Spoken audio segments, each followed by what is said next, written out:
O pecado pode ser erradicado? O pecado pode ser erradicado? Após anos de revoluções em campo e ataques violentos a valores e autoridade tradicionais, uma coisa curiosa aconteceu em todos os lugares da cidade de Nova York. No primeiro ano de sua exibição, uma peça da Broadway arrecadou 20 milhões e ganhou muitos outros milhões. E qual é o nome dessa peça? Jesus Christ Superstar. Lembra disso? Da noite para o dia, parecia que Jesus havia feito sucesso na indústria musical. No refrão de Jesus Cristo Superstar, há uma ótima pergunta. Jesus Cristo, quem é você? Bem no meio daquela peça. Claro, a resposta certa não foi dada. Para todos no planeta Terra, porém, não há nada mais importante do que quem Jesus é. O que ele fez, onde ele está agora, o que ele está fazendo atualmente pela raça humana, agora mesmo no santuário celestial. E então a grande questão permanece: Jesus Cristo, quem é você? Foi ele quem conseguiu transformar céticos egoístas há 2000 anos em homens e mulheres que viveriam e morreriam por ele porque acreditavam em sua mensagem. Podemos saudá-lo, podemos usá-lo, não podemos ignorá-lo. Essa é a única coisa que não podemos fazer. Ele está sempre lá como nenhuma outra pessoa neste planeta que já viveu.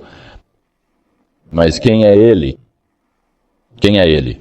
Devemos começar onde os primeiros cristãos o conheceram, tomaram sua decisão.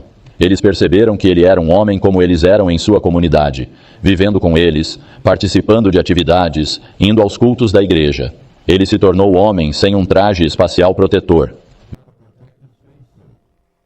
visível ou invisível, que o separaria do tipo de vida que todos vivem. Ele mostrou que homens e mulheres não estavam presos em uma luta sem esperança. Uma batalha que era pecado não era inevitável, não tinha que acontecer. Ele puxou a cortina e nos mostrou como ser seres humanos. O próprio Jesus Cristo fez a pergunta: você pegaria sua Bíblia e olharia Mateus capítulo 16 comigo? Mateus capítulo 16 e versículos 15 e 16. Ele disse a eles: mas quem dizeis que eu sou?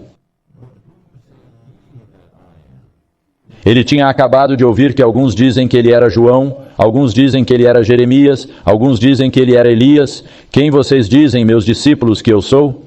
E Pedro respondeu e disse: tu és o Cristo, o Filho do Deus vivo. Que resposta? Direta. Sem qualquer hesitação, tu és o Cristo, o Filho do Deus vivo. Essas são palavras de arrepiar. Em outras palavras, você gostaria de comer e beber, caminhar e orar com Deus? Porque era isso que ele era. Ele era Deus, o Filho. Jesus Cristo é o caminho de volta ao Éden. Ele sozinho é a base da esperança da humanidade e a única base para a redenção do homem. Outra razão para vir aqui para viver entre nós, ele se tornou um homem em todos os aspectos. Ele teve que resolver algo que estava acontecendo agora por 4.000 anos. Ele teve que resolver o caráter de Deus na grande controvérsia. Se homens e mulheres caídos, assim como nós, podem viver vidas de obediência feliz, isso pode acontecer? Aqui está uma declaração que eu quero compartilhar com vocês, porque é tão crucial, tão importante que a entendamos. The Signs of the Times, 10 de maio de 1899, as palavras de Ellen White. Satanás afirmou que os homens não poderiam guardar os mandamentos de Deus. Somos nós, que nós simplesmente não podemos fazer isso. Nascemos pecadores e não podemos fazer mais nada. É dito no mundo cristão, para provar que eles poderiam vencer o pecado. Cristo se tornou um homem e viveu uma vida de perfeita obediência e evidência aos seres humanos pecadores e aos não caídos do mundo, aos anjos celestiais, de que o homem poderia guardar a lei de Deus através do poder divino que é abundantemente provido para todos os que creem. Para demonstrar como verdade o que Satanás negou, Cristo se ofereceu para tomar a humanidade. Então havia algo muito importante acontecendo aqui, algo que tinha que ser esclarecido. Jesus ele demoliu as acusações de Satanás de que o pecado era inevitável e a obediência era impossível. Ele disse que tinha que ser que Deus tem um caminho melhor, de Selected Messages, volume 1, página 244. A humanidade do Filho de Deus é tudo para nós. É a corrente de ouro que liga nossas almas a Cristo e por meio de Cristo a Deus. Este deve ser o nosso estudo. O que devemos estudar? A humanidade de Jesus Cristo, como ele viveu como um ser humano nesta terra. Um dos aspectos surpreendentes de Deus, se tornando homem, é que este dom, não foi temporário. Deus se tornou homem para sempre e para sempre. Ele deve ser um homem nas cortes celestiais como ele era na terra. Deus deu seu Filho unigênito para reter sua natureza nas cortes celestiais, uma promessa eterna da fidelidade de Deus. Isso é Mensagens Escolhidas, volume 1, página 258. Contemple o pensamento. É meio que espantoso para a mente humana que possamos entender o que ele veio fazer. O Senhor da criação, o Senhor de toda a criação, que criou tudo neste universo, para sempre enclausurado dentro do tempo e espaço, em um corpo humano, para sempre nosso irmão no céu. Esse é esse Jesus que adoramos. Mas com o passar do tempo, algo muito curioso e triste aconteceu na igreja cristã. Eles perderam de vista onde Jesus está agora e o que ele está fazendo agora pela família humana. Sim, eles o viram morrendo na cruz. Sim, eles exaltaram Jesus como nosso Salvador. Essa é a última vez que o veem na cruz. Paulo declara algo. Você poderia abrir comigo em Hebreus capítulo 6? Hebreus capítulo 6. E leremos os versículos 19 e 20. A qual esperança temos, versículo 19. A qual esperança temos como âncora da alma, segura e firme, e que penetra até o interior do véu, onde o precursor por nós entrou, Jesus, feito sumo sacerdote para sempre, segundo a ordem de Melquisedeque. Jesus proclamou que os seres humanos entrarão no santuário no céu por causa de sua morte na cruz. Algo muito significativo no plano de salvação está acontecendo no céu hoje, porque Jesus é nosso sumo sacerdote. Mas o que Jesus está fazendo agora é o assunto mais importante de todos os tempos e de toda a eternidade. O que ele está fazendo agora? Onde Jesus está agora, o que ele quer fazer deve ser compreendido por todos que buscam paz duradoura em seus corações e um lugar para apressar o retorno de seu Senhor. E você sabe de uma coisa? Como foi falado na lição da escola sabatina esta manhã, o único lugar onde a salvação é mais claramente revelada é naquele serviço do santuário, o tabernáculo onde os sacerdotes ministravam. Que seja dito de forma simples e clara, o entendimento bíblico do santuário, conforme estabelecido pela Igreja Adventista do Sétimo Dia, é o centro de gravidade para todo o plano de salvação. É o centro da roda teológica que explica e conecta todas as verdades bíblicas nas quais os cristãos acreditam e tentam entender. Está tudo lá. A doutrina do santuário é a maneira de Deus retratar o plano de salvação, tanto a parte dele quanto a nossa. Quando o santuário é devidamente compreendido, ele remove mistérios que não entendemos. Ele esclarece as coisas para nós, nos ajuda a entender o que Deus está fazendo. Apenas entoar o fato de que Jesus é nosso sumo sacerdote e que na cruz ele pagou o preço por nossa salvação não é suficiente, meus amigos. Precisamos saber mais do que isso. Precisamos saber o que está acontecendo, por que ele fez isso e qual é o propósito de tudo isso. Você poderia recorrer a mais um texto? Salmo 77, versículo 13. Salmo 77, 13. E este é o versículo que descreve mais claramente por que estamos estudando este assunto hoje. Teu caminho, ó Deus, é no santuário. Quem é tão grande Deus como o nosso Deus? Teu caminho, ó Deus, é no santuário. Você quer saber o que está acontecendo nesta terra? Por que está acontecendo? Vá ao santuário, estude, pense sobre isso.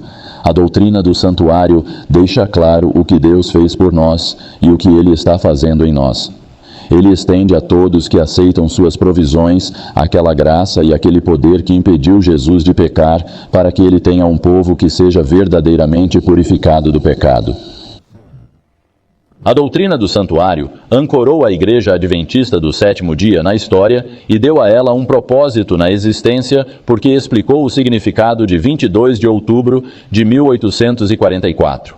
Os adventistas do sétimo dia viram na doutrina do santuário um sistema completo de verdade, conectado e harmonioso, mostrando que a mão de Deus havia dirigido o grande movimento do advento e revelando o dever presente ao trazer à luz a posição e a obra de seu povo. Passado, presente, futuro, tudo se tornou mais claro por causa da doutrina do santuário. Tudo bem, Satanás.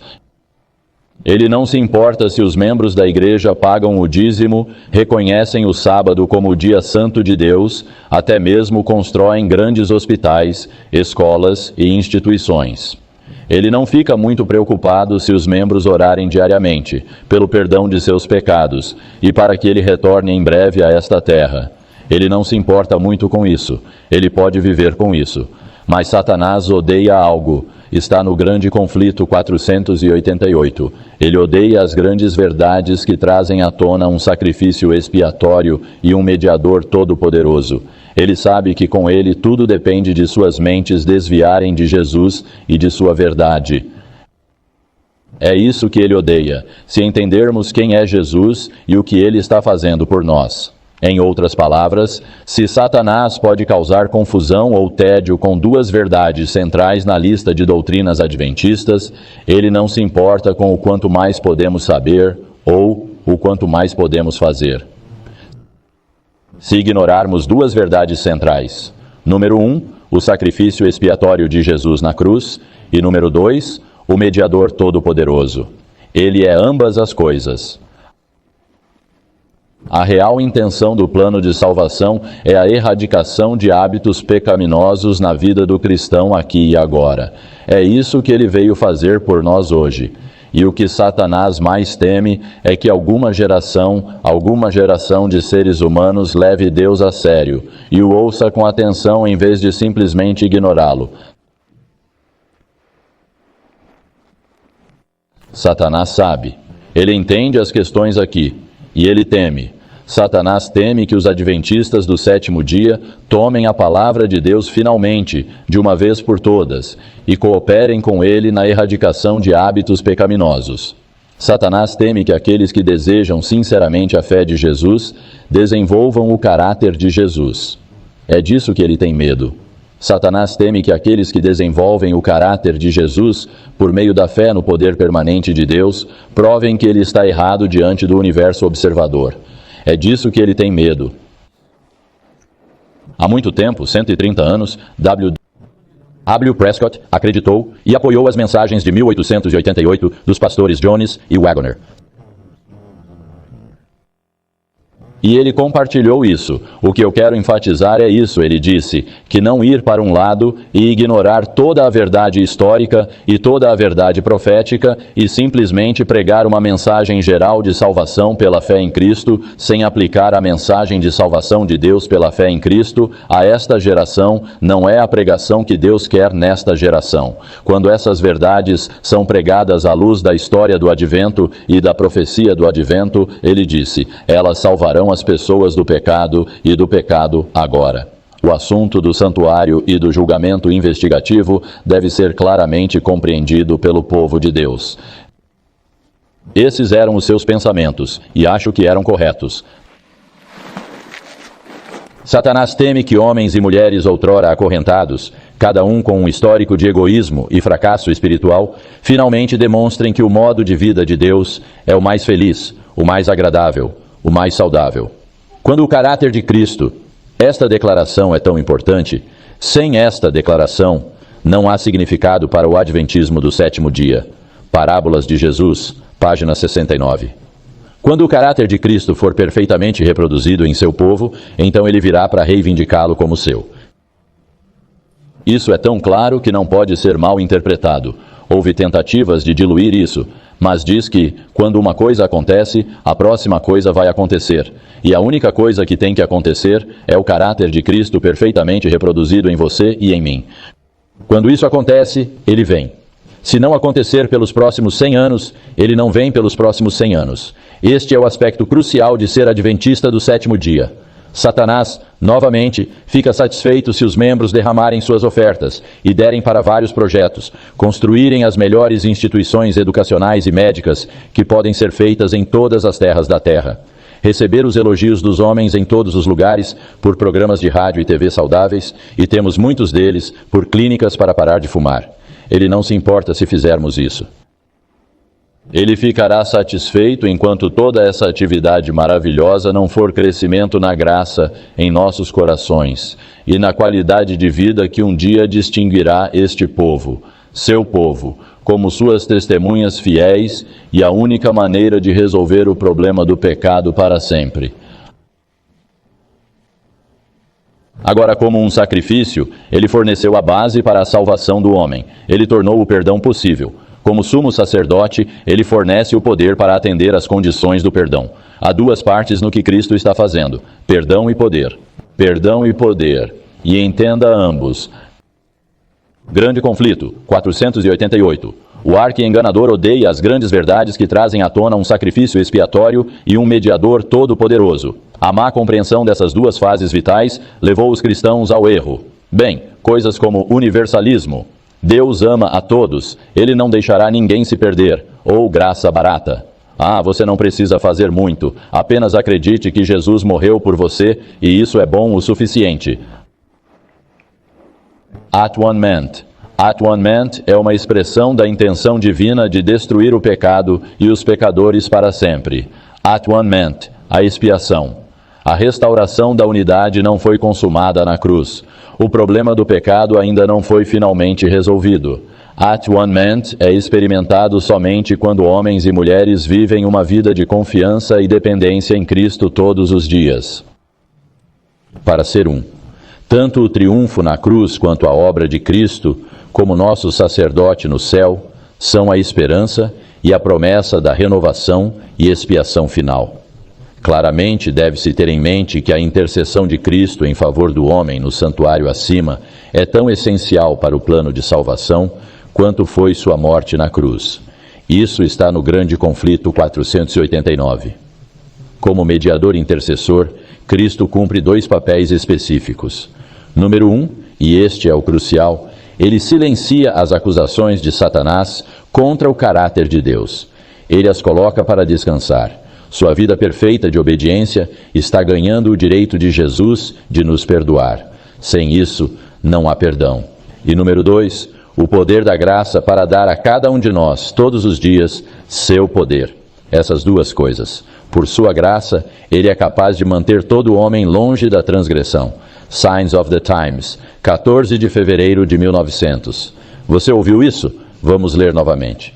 Por sua graça, ele é capaz de guardar todo homem, e esse é o homem genérico, todos os homens e mulheres da transgressão. Ele é capaz de fazer isso. Eu pergunto, nós realmente acreditamos nisso? Nós realmente acreditamos que você e eu podemos viver sem pecar neste planeta porque Jesus morreu por nós?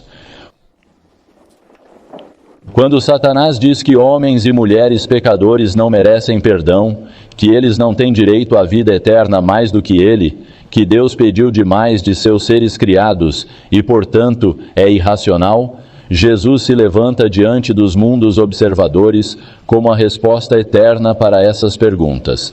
Eles veem um homem que venceu todas as tentações de servir a si mesmo. Ele provou que todos os homens e mulheres com o mesmo poder disponível para eles que ele tinha, podem viver uma vida vitoriosa. Os 33 anos de perfeita obediência de nosso Senhor à vontade de Deus, lutando a batalha como todo o filho da humanidade deve lutar, silencia cada uma das acusações de Satanás. Temos um amigo no tribunal que nunca perdeu um caso. Ele rompe aquele poder que Satanás detém sobre nós, desenvolvendo dentro de seus fiéis seguidores uma vontade fortalecida de resistir, dizer não às tendências pecaminosas. É a mesma defesa pela qual ele próprio conquistou o pecado. Ele teve que dizer não. Se ele nos soltar por um momento, Satanás estará pronto para destruir. E essa é a sua esperança para cada um de nós, que abandonemos Jesus Cristo. Cristo deu seu Espírito. Isto é de o desejado de todas as nações. 671. Cristo deu seu Espírito como um poder divino para vencer. Agora observe cuidadosamente todas as tendências hereditárias e cultivadas para o mal. Todas. O Espírito Santo pode vencer todas as tendências hereditárias e cultivadas para o mal. Quando a obra de Cristo como intercessor cessar no fechamento da porta da graça, tenham isso em mente, pessoal. Vocês não serão deixados sozinhos. Após fechamento da porta da graça, o Espírito Santo será enviado com maior poder do que nunca para manter você e eu fiéis a Deus. Ele não nos abandona, não estamos sozinhos, não somos simplesmente rejeitados. Ele fornece graça sustentadora para nos impedir de pecar. Essa é a esperança de todo cristão. Por meio do que ele fez por nós, na cruz, no Calvário, em toda a sua vida, Jesus fará a sua parte para silenciar as acusações do acusador. Mas ele não pode silenciar as acusações se não lhe dermos permissão para fazer sua obra em nós. Essa é a parte fundamental, o trabalho dele em nós. Poder suficiente está disponível para manter todo suplicante longe do pecado. O cerne do plano de redenção é que o propósito de Deus é erradicar o pecado do universo. Como isso pode ser feito? Isso não é feito apenas declarando o erradicado ou limpando os registros de todos para que ninguém tenha um registro de pecado. Se assim fosse, nada teria sido resolvido no grande conflito sobre se Deus foi justo em estabelecer regras que nenhum ser humano poderia guardar, ou se ele foi justo em expulsar irrevogavelmente do céu Satanás e 1/3 dos anjos que estavam com ele desde sabe-se lá quando. A única maneira de o pecado ser destruído, preservando tanto o pecador quanto a justiça de Deus, é o rebelde se tornar um filho leal, de boa vontade e habitualmente. O pecado é o punho cerrado habitual de um ser criado diante de Deus. Deixe-me dizer isso de novo. Cada pecado que cometemos é dizer: não, eu não gosto do seu jeito, Deus. Eu vou fazer do meu jeito. Cada pecado que cometemos. O pecado é a criatura desconfiando de Deus. Não penso que Deus pode fazer isso. Nada está decidido se os membros da igreja reivindicam o nome de Cristo, mas não seu poder. Sim, nós cremos em Cristo. Nós cremos que Ele morreu por nós. Mas não tenho certeza sobre vencer esses pecados na minha vida. Não sei se Ele pode fazer isso. A obra intercessória de Jesus fornece o poder através do Espírito Santo, pelo qual os pecados em nossas vidas podem ser total e completamente erradicados do caráter que temos. Esse pensamento surpreendente nunca pode ser repetido com frequência suficiente, mas raramente é ouvido no cristianismo hoje, raramente ouvido de alguém. É a verdade que Satanás mais teme, que o pecado pode ser erradicado da sua vida e da minha vida. Grande conflito, 489. Observe a declaração. Nós nos apressaremos em confessar nossos pecados e colocá-los de lado, não porque temos medo de ir para o inferno, não porque vamos perder o céu, mas faremos isso porque Satanás está provocando Cristo com nossos pecados agora mesmo. Ele está dizendo: olha, você o salvou, você o perdoou, e ele está fazendo as mesmas coisas repetidamente. Eu tenho mais poder sobre ele do que você tem graça para dar a ele. Seu jeito não funciona, e ele tem muitas evidências nas quais basear sua afirmação. Portanto, ele está constantemente, isso ainda é do grande conflito 489, ele está constantemente buscando enganar os seguidores de Cristo, com seu sofisma fatal de que é impossível para eles vencerem. Que ninguém, então, ela disse, considere seus defeitos como incuráveis. Deus dará fé e graça para vencê-los. E mais uma vez pergunto, acreditamos nisso? Desejado de todas as nações. 161. Ao limpar o templo dos compradores e vendedores do mundo, Jesus anunciou sua missão de limpar o coração da contaminação do pecado, dos desejos terrenos, das luxúrias egoístas, dos maus hábitos que corrompem a alma. Nenhum homem pode, por si mesmo, expulsar a multidão maligna que tomou posse do coração.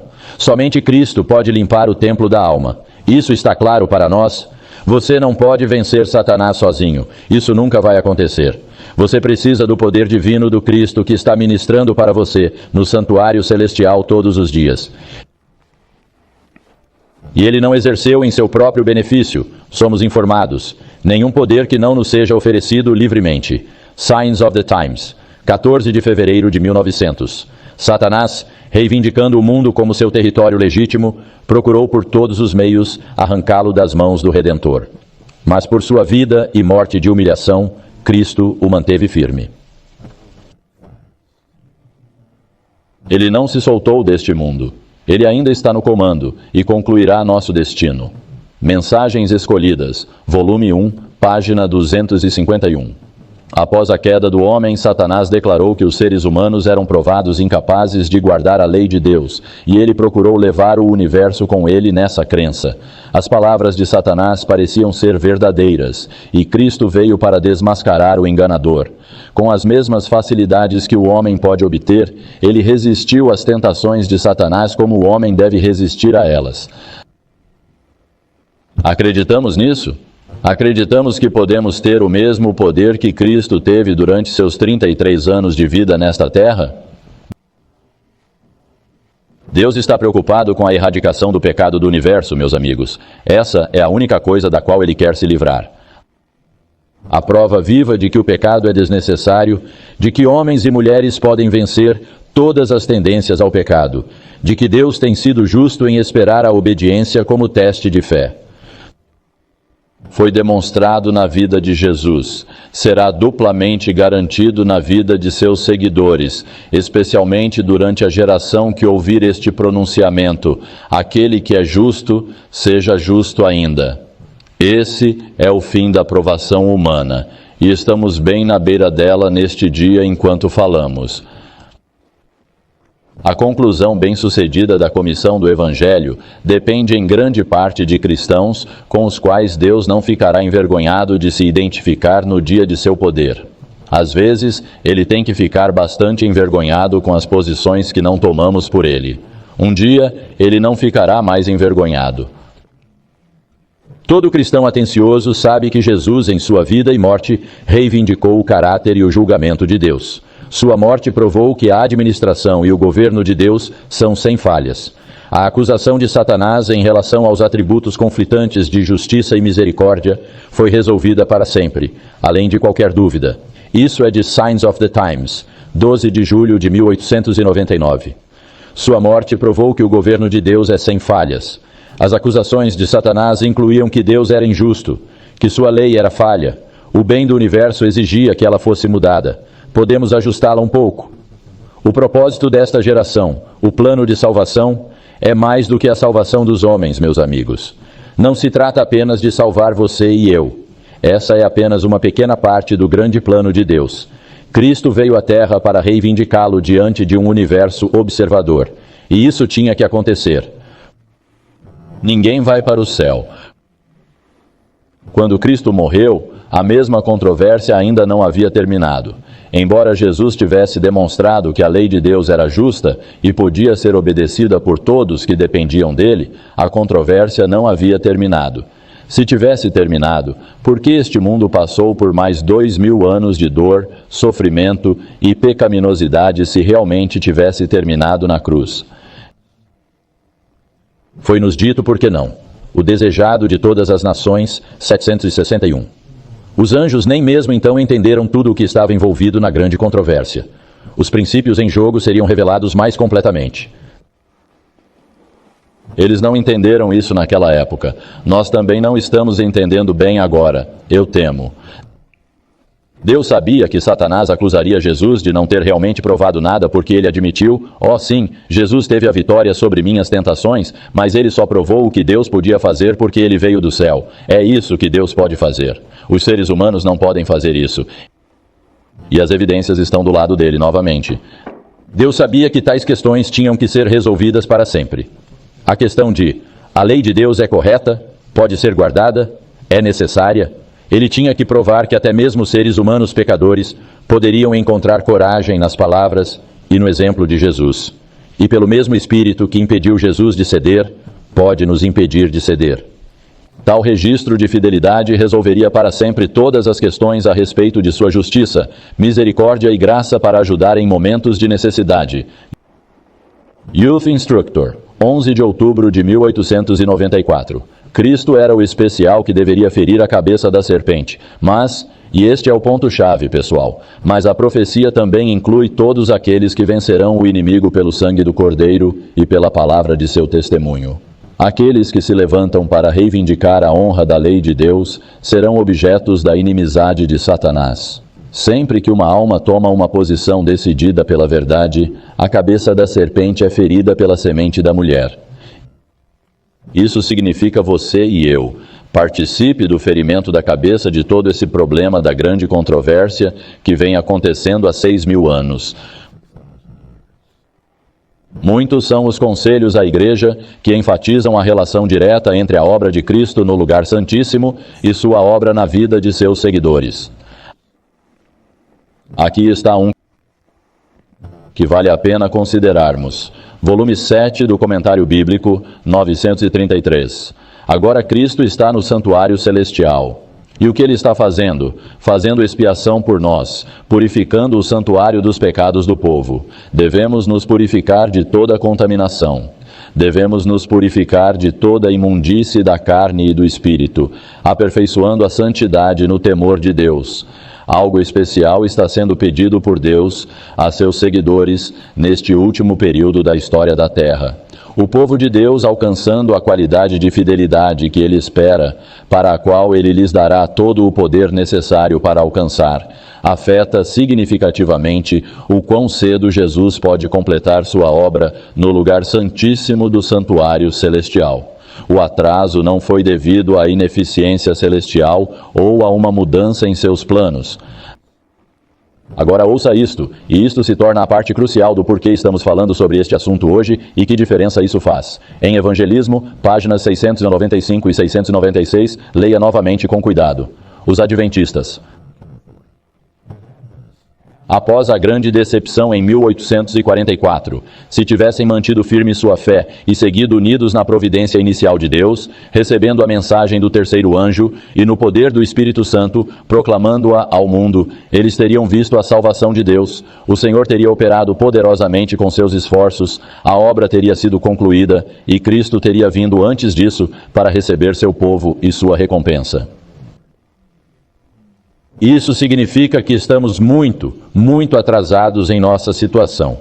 A referência é Evangelismo 695, a data. Ela está falando sobre dois eventos diferentes.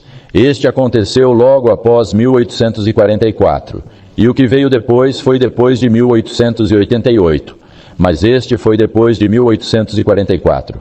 Ela disse isso.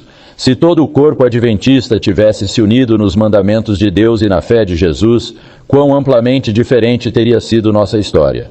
Não era a vontade de Deus que a vinda de Cristo fosse tão adiada. Temos um fardo em nossas mãos, irmãos e irmãs. Podemos atrasar a vinda de Cristo assim como eles fizeram. Podemos segurá-la por mais 50 anos, 100 anos, 200 anos, se decidirmos apenas navegar e viver uma vida meio decente. E não levar a sério quem somos. Ele anseia que seu povo esteja estabelecido na verdade, tão confortável com seu modo de vida, que ele possa dar a eles seu selo de aprovação e destacá-los sem constrangimento em uma missão mundial de pessoas. Aqui estão eles que fazem o quê? Temem, guardam os mandamentos de Deus e a fé de Jesus. Finalmente, ele poderá dizer isso. Ele não pode dizer isso hoje. Não estamos guardando os mandamentos muito bem. Um dia, ele poderá dizer isso sem constrangimento.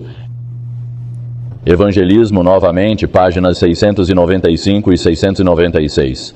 É a incredulidade e o mundanismo, a não consagração e a contenda entre o povo professo do Senhor que nos manteve neste mundo de pecado e tristeza por tantos anos. O que nos manteve aqui? Fidelidade, fazer a vontade de Deus, obedecê-lo, ou infidelidade? Infidelidade. Ellen White, novamente. Comentário Bíblico, volume 4, página 1161. Assim que o povo de Deus for selado em suas testas, não é nenhum selo ou marca que pode ser visto, mas um estabelecimento na verdade, tanto intelectual quanto espiritualmente, para que eles não possam ser movidos. Assim que o povo de Deus for selado e preparado para a sacudidura, Ele virá. Você quer que Jesus venha? Você quer que ele venha logo? Então vamos levar mais a sério do que estamos agora sobre ele fazer isso. Ele anseia que seu povo se estabeleça na verdade. Ele anseia proclamar sobre eles algo que nunca foi proclamado antes, uma geração inteira de almas fiéis e rendidas. Desde 1844, Jesus tem esperado por um povo cujos registros individuais no santuário celestial precisam de algo além deles, exceto a verdade, perdão. Eles precisam ser purificados além de seus nomes, além de nossos nomes nos livros do céu. Purificados. Enquanto o julgamento investigativo está avançando no céu, deve haver, e este é o grande conflito 425, deve haver uma obra especial de purificação, de remoção do pecado entre o povo de Deus na terra. Quando esta obra tiver sido realizada, os seguidores de Cristo estarão prontos para a sua aparição. Que obra? Purificação. Purificação de nossas vidas. Quando isso é feito nesta terra. Nunca mais haverá pecado ali. Vou ler isso de novo. Quando o caráter de Cristo for perfeitamente reproduzido em seu povo, então ele virá para reivindicá-los como seus. Amém. Resumindo, é isso. Não há como contornar essa declaração. Parábolas de Cristo, página 69. Esse é o coração e a alma de tudo o que pertence ao adventismo do sétimo dia. Ele fará a limpeza, lembre-se disso. Ele fará a capacitação. Ele nos guardará de pecar se escolhermos deixá-lo trabalhar em nossas vidas. Ele fará isso. Básicos para o pensamento adventista por mais de um século têm sido os conceitos gêmeos de um santuário purificado e um povo preparado. Santuário purificado no céu, povo preparado nesta terra. Ellen White, novamente, volume 5, 575 dos Testemunhos. Todos precisam se tornar mais inteligentes em relação à obra da expiação que está acontecendo no santuário acima. Ela não está falando sobre o que aconteceu há 2000 anos. Ela está falando sobre o que Cristo está fazendo agora. Quando esta grande verdade for vista e compreendida, seus esforços serão bem-sucedidos.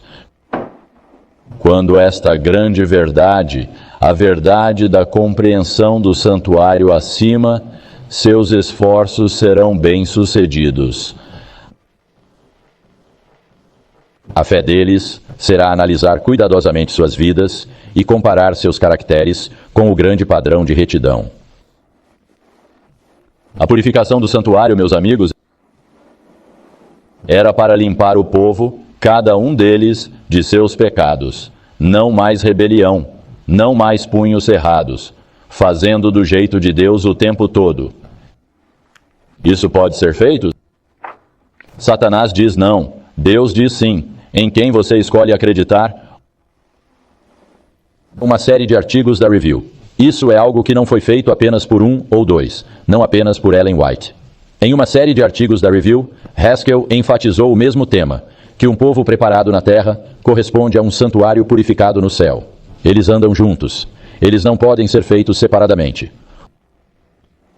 Os primeiros pensadores adventistas tinham uma unidade e plenitude notáveis. Eles viram cedo e entenderam vigorosamente que a purificação do santuário no céu estava diretamente relacionada ao desenvolvimento de um povo purificado e preparado na terra. O refrigério da chuva seródia seria experimentado somente após essa experiência transformada em nossas vidas. Não haveria um santuário purificado sem um povo purificado. Eles ensinaram a diferença, e isso é crucial, meus amigos. Eles ensinaram a diferença entre preparar pessoas para morrer e ir para o céu e preparar pessoas para serem transladadas sem nunca ver a morte na geração final. Essas são duas experiências diferentes e isso foi ensinado no início da nossa igreja. W. Prescott disse que há uma diferença entre o evangelho ser pregado para o perdão dos pecados e o evangelho ser pregado para a eliminação do pecado. Em nossa geração vem a provisão para a eliminação do pecado, ele disse. E a eliminação do pecado é o que preparará o caminho para a vinda do Senhor.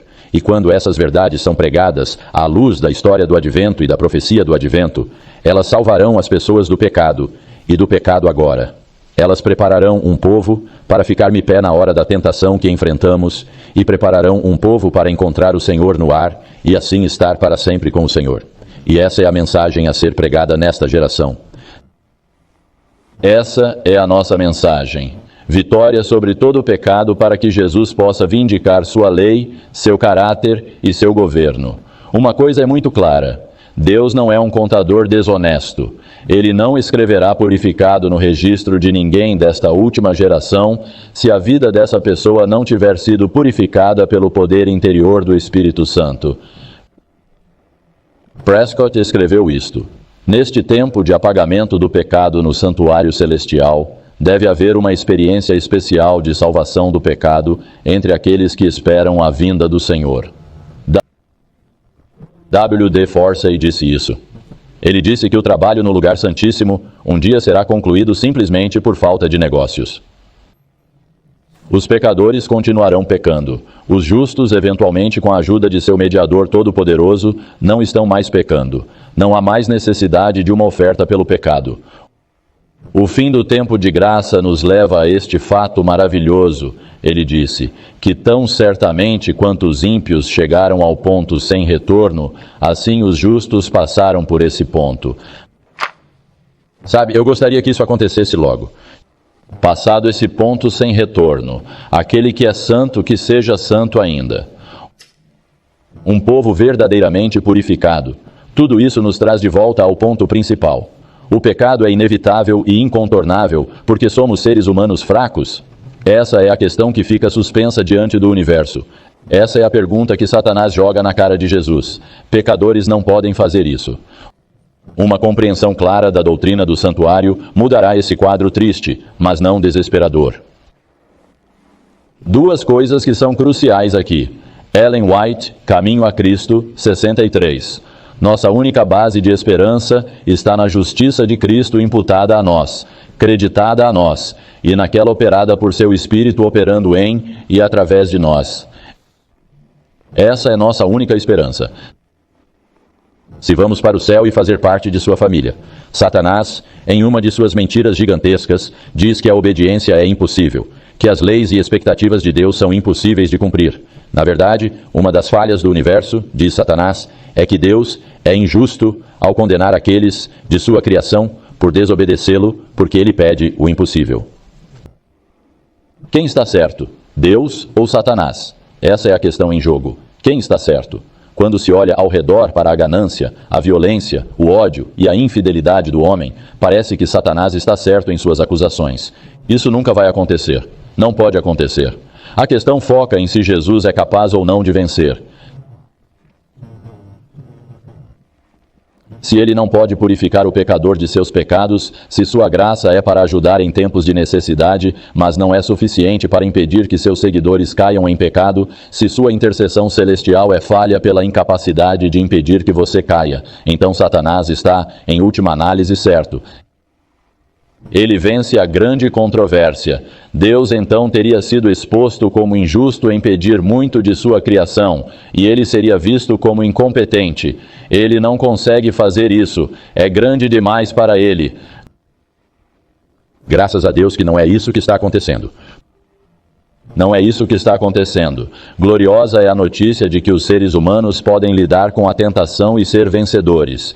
Essa é toda a mensagem da Bíblia. No coração do universo está o homem que provou que Satanás é um mentiroso. De uma forma ou de outra, Satanás vencerá ou será provado que ele é um mentiroso. Ele é a testemunha viva de que os seres humanos que vivem deste lado da queda, do nosso lado da queda, podem resistir ao pecado. Deus não pediu o impossível. Você e eu vamos provar isso um dia. Espero que em breve. Ele tem tempo. Deus tem tempo para continuar, para que nunca mais haja dúvidas nas mentes de nenhum dos seres criados sobre sua justiça e sua capacidade de empoderar a humanidade fraca e pecadora que não tem muitas vantagens. Os seres humanos deste lado da queda podem resistir ao pecado, diz Deus. Satanás diz que não. Educação 154. Ele veio para refutar a alegação de Satanás. Essa é a obra de Cristo e de todos os que levam seu nome, para refutar o nome de Satanás. E eu adoro esta frase em O Desejado de Todas as Nações 762. As acusações de Satanás foram refutadas. As acusações de Satanás contra o caráter de Deus foram refutadas. Ele perde a guerra. E então esta declaração de O Desejado de Todas as Nações 661. A honra de Deus, a honra de Cristo está envolvida na perfeição do caráter de seu povo. Se ele pode aperfeiçoar seu caráter e meu caráter, ele vence. Se ele não pode, ele perde. A honra de Deus, a honra de Cristo está envolvida nessa questão. A experiência de Jó será reproduzida por sua paciente resistência. Educação 156. Por sua paciente resistência, ele reivindicou seu próprio caráter, e, portanto, o caráter daquele cujo representante ele era. Pela graça de Deus e seu próprio esforço diligente, este é o grande conflito 425, pela graça de Deus e seu próprio esforço diligente, eles devem ser vencedores na batalha contra o mal. Enquanto os pecados dos crentes penitentes estão sendo removidos do santuário, deve haver uma obra especial de purificação, de remoção do pecado entre o povo de Deus na terra. Tais homens e mulheres provam finalmente, para sempre, que Deus não pediu muito de seus filhos quando pede sua obediência. Eles se estabelecem de uma vez por todas, você e eu. A grande controvérsia se Deus é digno do amor, respeito e obediência de sua criação. É um pensamento incrível que você e eu ajudemos a resolver a grande controvérsia de uma forma ou de outra pelo resto da eternidade.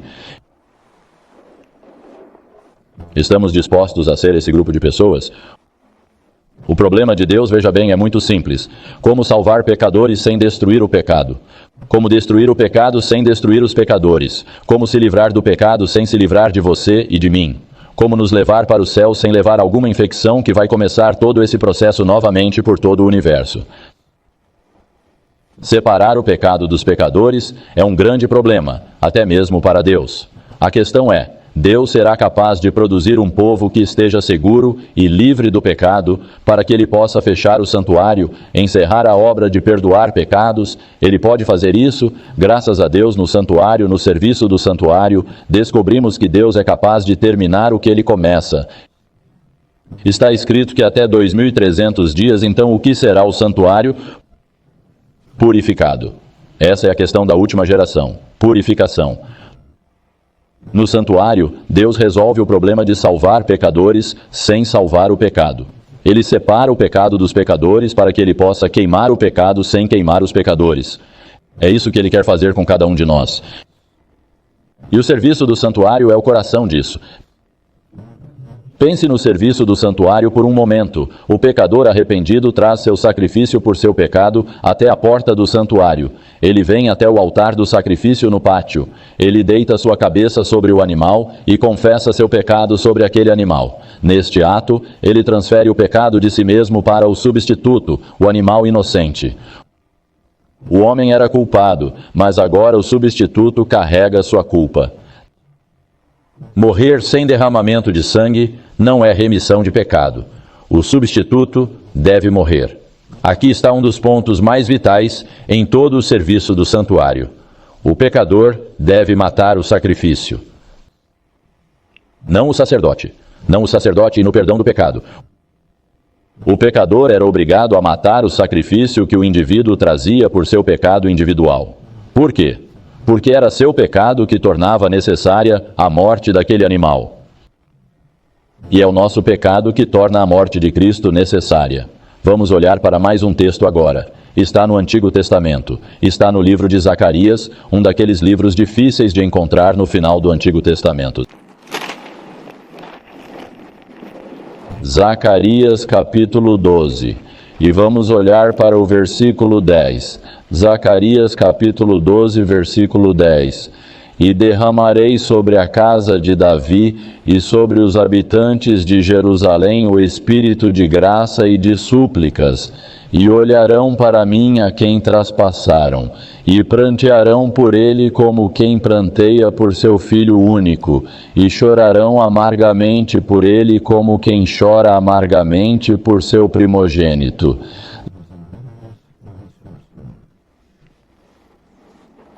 Zacarias diz isso bem. O homem no altar, ele confessa seu pecado sobre a cabeça do substituto. Ele pega a faca, ele mata o animal. Ele olha nos olhos daquele cordeiro inocente enquanto faz isso. Ele vê uma criatura inocente morrendo em seu lugar, morrendo por causa de seu pecado, morto por sua própria mão. Esse é o serviço do santuário. É assim que o pecado foi cuidado naquele serviço. Nada que o sacerdote possa fazer dentro do santuário pode substituir o que tem que acontecer com você e comigo no altar enquanto oferecemos nosso sacrifício. Mas quando você e eu chegamos ao Calvário, vemos alguém que foi morto não por acidente, mas por nosso pecado deliberado e presunçoso. Nós vemos aquele que matamos pela transgressão da lei de Deus. Precisamos ver isso assim como eles viram isso no Antigo Testamento. E quando você e eu formos ao Calvário e virmos o que nosso pecado fez a Cristo, quando nossos corações estiverem partidos pelo pecado, quando virmos o que nossa transgressão fez a Jesus, diremos: Senhor, tira isso.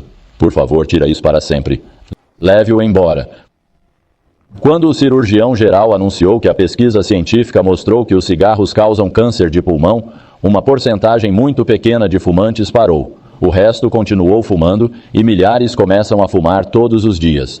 Mas as empresas de tabaco então decidiram continuar algumas pesquisas. Era o propósito de ajudar as pessoas a largar o tabaco? Não. Era para ver se eles não conseguiam encontrar alguma evidência científica de que o tabaco não era tão ruim assim. Outra razão era para ver se havia alguma maneira de preparar cigarros com filtros para que as pessoas pudessem continuar fumando e não sofrer as consequências. Isso ilustra a atitude popular que temos em relação aos nossos pecados. A maioria das pessoas quer algo que assegure a elas que não é tão ruim assim. Todo mundo meio que faz isso. Ou então, eles querem algo que lhes permita continuar pecando e ainda assim irem para o céu. Assim como as empresas de tabaco. O que estamos procurando, meus amigos? Espero que você esteja procurando uma maneira de se livrar do pecado em sua vida. Esse é o objetivo do serviço do santuário. Todo o problema do pecado será resolvido no santuário, e por meio dele, pela obra do nosso Senhor. É por isso que ele veio do céu para a terra, e é por isso que ele morreu por nós, para que ele pudesse acabar com o pecado para sempre. Eu amo a palavra expiação. A mensageira do Senhor fala dela como at-one-ment. O homem e Deus devem ser reunidos, não pelo homem mudando Deus, mas por Deus mudando o homem. Se todo o plano de salvação realizado fosse cancelar a penalidade pelo pecado, ainda não teríamos expiação se fosse apenas pelo perdão. O sangue manchando o santuário representa várias coisas. Primeiro, ele forneceu perdão. O que acontece com o pecado? Ele é coberto. Ele é coberto com o sangue. Não temos mais responsabilidade por ele. O sangue representa a vida. E nosso pecado é coberto por sua vida. Louvado seja Deus. Mas o serviço representa a transferência do pecado do pecador através do substituto para o santuário. Na cruz, ele morreu por nós, mas no santuário, ele vive para nós. Então, nossos pecados são transferidos de nós para o santuário, da terra para o céu. Então, onde estão nossos pecados agora? Seu pecado e meu pecado. Eles estão em nosso coração porque não nos arrependemos deles. Ou através do sangue de Cristo eles foram transferidos para o santuário celestial. Quero que todos estejam lá. Traga seu pecado ao santuário. Coloque-o no Cordeiro de Deus. Confesse-o. Entregue-o a ele. Deixe que a morte dele tome o lugar da sua morte. Deixe que ele seja o seu portador do pecado. Se essa carga for deixada em você, ela esmagará sua vida. Eu quero que você dê uma olhada comigo em outro texto. Levítico capítulo 5. E vamos olhar para o versículo 5. E será, quando ele for culpado em uma dessas coisas, que ele confessará que pecou naquela coisa. E ele trará sua oferta pela transgressão ao Senhor, pelo seu pecado que ele pecou. uma fêmea do rebanho, ou um cordeiro dos cabritos, para uma oferta pelo pecado. E o sacerdote fará expiação por ele a respeito de seu pecado. O sacerdote fará expiação por ele pelo seu pecado. Você já ouviu alguém dizer algo assim? Se eu já fiz algo que ofendeu alguém, espero que me perdoem. Não é bem isso que é arrependimento, é? Deus quer que sejamos específicos. Eu fiz isso. Eu desobedeci ao que você me pediu para fazer. Por favor, me perdoe. A única maneira de o pecado entrar no santuário é o sacerdote levá-lo para lá. E Jesus nunca vai levar seu pecado para lá, a menos que você o deixe levá-lo para lá. A menos que você se solte dele, ele não vai tirar seus pecados de você. Será por causa de sua própria livre escolha. Você deve vir e entregar esse pecado a Jesus, seja ele qual for. É o fim disso? Não, não é o fim. É o começo. Mas é até onde a religião ensina as pessoas hoje. Se você aceitar o sacrifício de Cristo, você está salvo. Negócio fechado. Está tudo acabado. Mas você sabia que o propósito de levar os pecados para o santuário é livrar-se deles e tirá-los do santuário? O pecado deve ir para o santuário para que você tenha o conceito em seu coração de que seu pecado está perdoado. Você não é mais culpado. Cristo tomou seu lugar. Mas então, finalmente, ele tem que ser removido do santuário, porque Deus não é responsável pelos nossos pecados. Cobrir e apagar não são a mesma coisa. Mais um texto que precisamos olhar, Jeremias capítulo 50 e versículo 20. Este parece um texto impossível. Satanás diz que isso nunca vai acontecer. Naqueles dias e naquele tempo, diz o Senhor, busca-se a iniquidade de Israel, e não há nenhuma.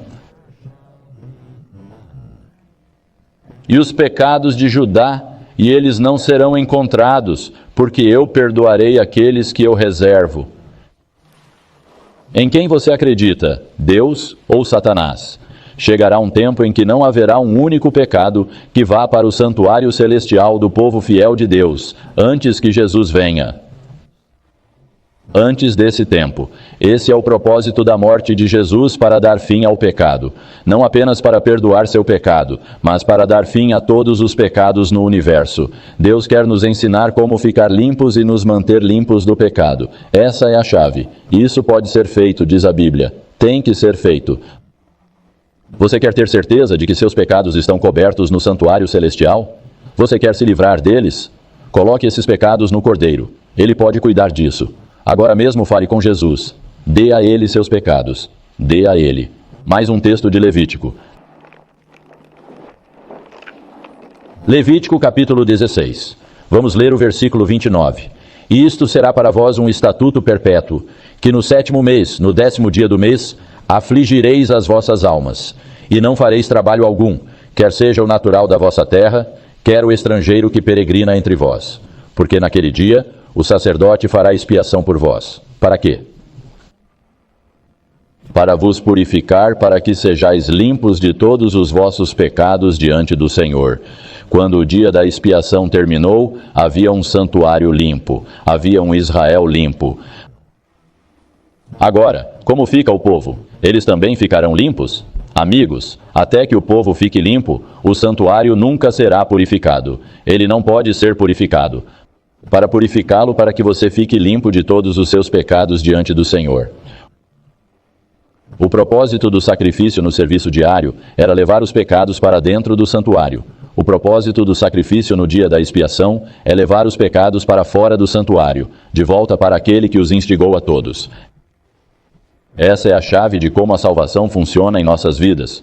O propósito de matar animais no serviço diário era para trazer o pecado para dentro. A matança do bode do Senhor no dia da expiação era para tirar o pecado. Precisamos da cruz. Precisamos de sua obra mediadora no céu. Precisamos de sua expiação final no lugar santíssimo. Em sua imaginação, veja apenas o bode expiatório, e Arão, o sumo sacerdote, com suas mãos sobre o bode expiatório, confessando sobre ele todas as iniquidades dos filhos de Israel e todos os seus pecados, colocando-os sobre a cabeça do bode. E observe este bode sendo levado para o deserto. Onde estão os pecados? Eles se foram. Do universo para sempre. Israel nunca mais os verá. Isso não vai acontecer. O santuário nos mostra que o Salvador não é apenas o Cordeiro que morreu no Calvário, mas é o sacerdote que continua a carregar o pecado. O pecado é um fardo terrível, e a cruz é uma revelação aos nossos sentidos embotados da dor que, desde o seu início, o pecado trouxe ao coração de Deus. Jesus ficou pendurado em uma cruz de madeira por 6 horas. Para que vocês possam entender como ele está pendurado em uma cruz de dor por 6.000 anos, enquanto a batalha continua, o sacerdote deve carregar esses pecados no santuário. Por quanto tempo ele deve carregá-los? Até que o sumo sacerdote traga esses pecados para fora e os coloque no bode expiatório. Esse é o fim do processo. Quando paramos de pecar, Jesus pode fechar o santuário. E isso tem que acontecer antes que ele volte, para levar seus filhos para casa. Deus não pode apagar as coisas lá em cima enquanto continuarmos fazendo isso aqui embaixo. Review and Herald, 3 de março de 1874. Alguns poucos em cada geração desde Adão resistiram a todos os artifícios de Satanás. Enoque e Elias são os representantes corretos do que a raça poderia ser por meio da fé em Jesus Cristo, se eles escolhessem ser. Enoque e Elias, representantes corretos. No final, uma geração inteira, uma igreja inteira, e agora estou falando de uma igreja corporativa, uma geração inteira será de pecadores não pecadores. Não termina de outra forma. Não há outra saída. Vamos ler de novo. Satanás ficou muito perturbado porque esses nobres homens santos, Enoque e Elias, permaneceram imaculados em meio à poluição moral que os cercava, aperfeiçoaram caráter justo e foram considerados dignos de transladação para o céu. A propósito, essa não é teologia da última geração, é? São todas as gerações na história desta terra que puderam experimentar isso como Enoque e Elias fizeram. Acontece que na última geração todos serão assim. Embora esta não seja a primeira chance que os homens têm de atingir essa experiência, esta é a última, porque a porta da graça está prestes a se fechar. Esta é a primeira vez na história do mundo que toda a igreja entra nessa experiência. É triste dizer, mas muitos de vocês agora professam que seu nome terá que ser limpo, porque eles se recusam a serem limpos. Esta geração verá os santos permanecerem sem um mediador. Não há mais necessidade de perdão de pecados pelo resto da eternidade após o santuário ser fechado. Grande conflito. 425, você pode ler. Isso vindica Deus diante do universo observador.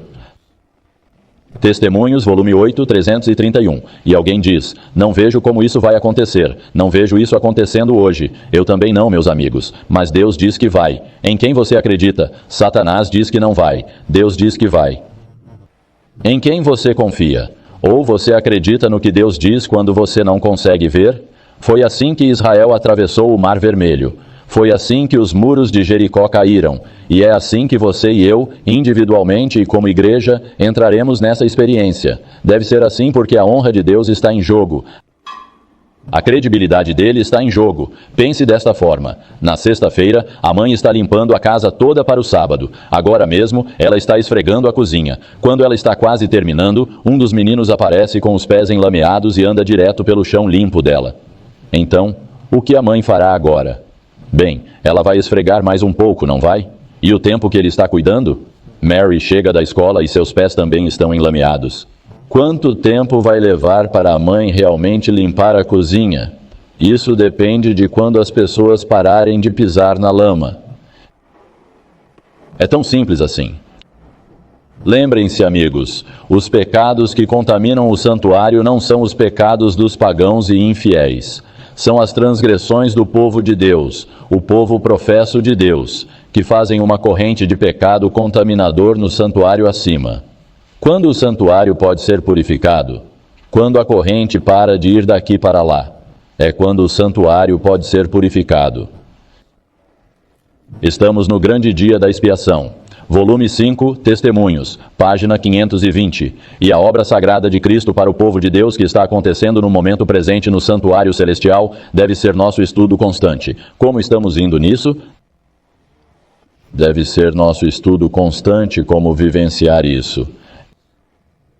Esta é a página 421 do mesmo livro.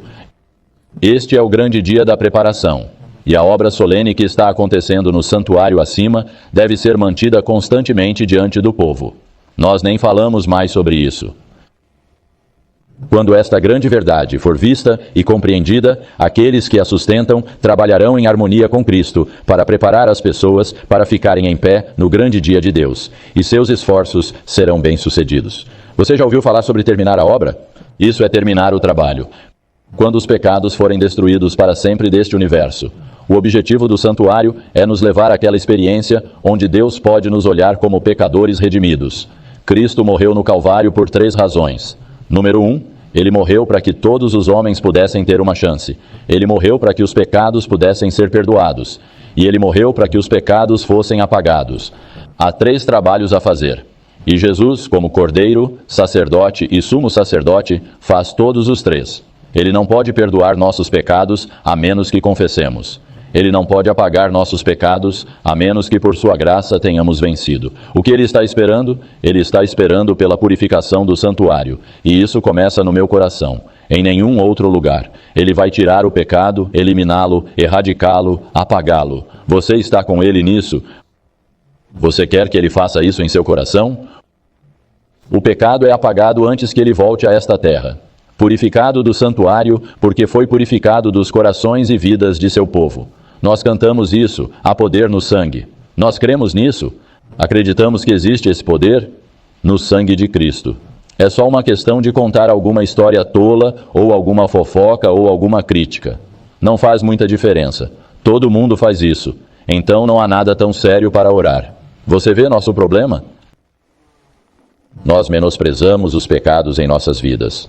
O santuário no céu nunca vai fechar enquanto continuarmos tendo crises, ficando bravos com nossas esposas, ou tendo que pedir que elas nos perdoem, brigando com os filhos, e então dizendo, Johnny, Mary, papai sente muito. Mas amigos, se esse é o programa, continuar ficando bravos e obter perdão, ficar bravos de novo, pedir mais perdão, então o hospital de emergência tem que permanecer aberto. Deus não pode purificar o santuário. Ele não pode voltar para esta terra. É realmente verdade? Chegará um tempo em que não haverá mais oferta pelo pecado? Eu odiaria pensar que isso deve continuar para sempre. Eu aprecio a misericórdia de Deus em transformar sua casa, sua morada, seu templo, em um hospital de emergência para lidar com a emergência do pecado. Mas eu odiaria pensar que o manteríamos ocupado com isso por toda a eternidade. Mais um texto, Hebreus capítulo 10, versículo 16. Como podemos experimentar isso? Hebreus 10, versículo 16. Esta é a aliança que farei com eles depois destes dias, diz o Senhor. Porei as minhas leis em seus corações, e as escreverei em suas mentes. Deus escreve. Nós lhe trazemos as mesas do nosso coração. Esse é o nosso cérebro, nosso prosencéfalo. A Bíblia, lembre-se, diz que o selo será colocado na testa, os poderes de pensamento que temos. Então, como Deus escreve essa lei em nossas mentes e corações? Ele usa nossos nervos, ele usa nossos olhos, nossos ouvidos e nossos outros órgãos sensoriais. Esses são os caminhos para a mente, as avenidas da alma, o que olhamos, o que ouvimos, o que provamos, cheiramos ou sentimos. Essas são as coisas que estão registradas lá nas 10 bilhões de células cerebrais que se tornam parte de nós. O que estamos colocando? Quanto tempo você está dando a Deus para escrever sua lei em sua mente e em seu coração? As pessoas que terão seus pecados apagados na expiação final são aquelas que hoje, ontem e amanhã estão dando tempo a Deus para escrever esta lei em suas mentes e em seus corações. Alguém diz, não acho justo. Aquelas pessoas antes de 1844 não precisavam se preocupar em não comer entre as refeições, nem com a reforma da saúde, nem com a reforma do vestuário, nem com o sábado e todo o resto. Não é justo que tenhamos que fazer isso? Como isso parece para você? Deus diz que não vai escrever sua lei somente em nossas mentes, mas em nossos corações. Tê-la na mente é conhecê-la. Tê-la no coração é amá-la. Quando a lei de Deus é escrita na mente e no coração através do precioso sangue de Jesus, então será seguro purificar o santuário. Nem um minuto antes. Jesus pode fechar os livros com todos os pecados apagados. Ele pode colocar os pecados no bode expiatório e mandá-lo para onde ele pertence, e ele pode vir e nos levar para casa. Não é difícil não matar seus filhos se você os ama, não é? Não é difícil evitar cometer adultério se você ama sua esposa. Não é difícil evitar roubar se você ama seu próximo. Não é tão difícil. Jesus disse: meu jugo é suave e meu fardo é leve. Vocês realmente querem que Jesus venha, meus amigos? E por que queremos que ele venha? Para que não tenhamos mais que comer torradas queimadas, para que o clima nunca seja muito quente ou muito frio, para que ninguém perturbe nosso sono à noite. Meus amigos, começamos a ver que a grande razão pela qual a igreja, na hora do encerramento, ora: vem, Senhor Jesus, e vem depressa, é que o fardo que repousa em seu coração desde que o pecado começou pode ser colocado para baixo enquanto o santuário é purificado e um povo é apresentado a ele com grande alegria, que ama o que ele ama e odeia o que ele odeia. Diga a ele, diga a Cristo que mesmo que a TV e o rádio tenham um pouco menos de tempo, Jesus no santuário vai ter mais tempo de agora em diante. Dê a ele tempo todos os dias para escrever sua lei em seu coração. Dê a ele tempo todos os dias para escrever esta lei em seu coração, para abandonar o pecado tão rápido quanto ele o mostra, e pela fé, para acreditar em seu poder, para mantê-lo longe dele.